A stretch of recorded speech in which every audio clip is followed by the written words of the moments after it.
when the sun dipped low over the horizon, painting the Texas sky in strokes of crimson and gold, Ethan Cole rode back into the valley he once called home.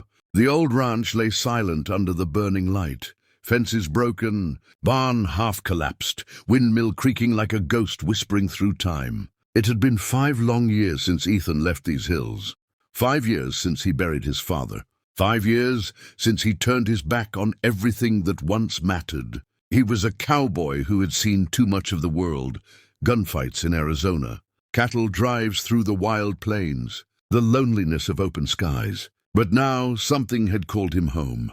Maybe it was the whisper of regret that had been riding with him all these years. Maybe it was the ache in his heart that never truly healed. He dismounted slowly, boots sinking into the familiar red dust, and looked around the ranch yard. It smelled of silence and memories, the kind that hurt. He opened the creaky door to his father's old house.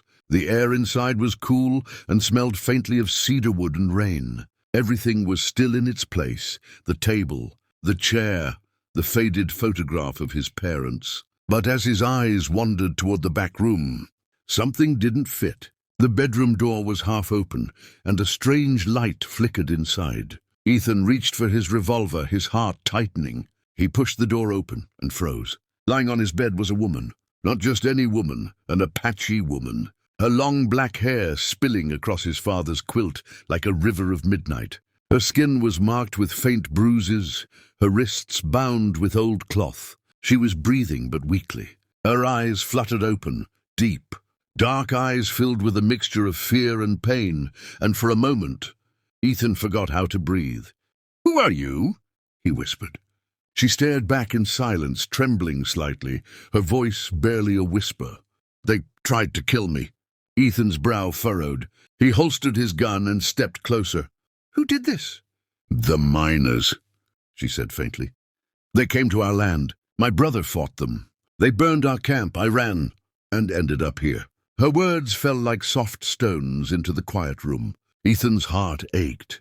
He had heard stories of what settlers did to the Apache, but seeing the truth before his eyes, it was different. She looked half-starved, barely alive. He brought her water and a blanket, careful not to startle her. She watched him warily, as if expecting cruelty, but Ethan only spoke softly.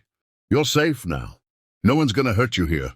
For a long time, she said nothing. Then her eyes softened just a little. "Why are you helping me, cowboy?" Ethan looked away toward the window, where the dying light of sunset painted the sky in sorrowful red. "Because once," he said quietly, "someone helped me when I didn't deserve it." That night, as rain began to fall softly on the old roof, Ethan sat by the fire watching her sleep. He didn't even know her name, yet something in her face stirred.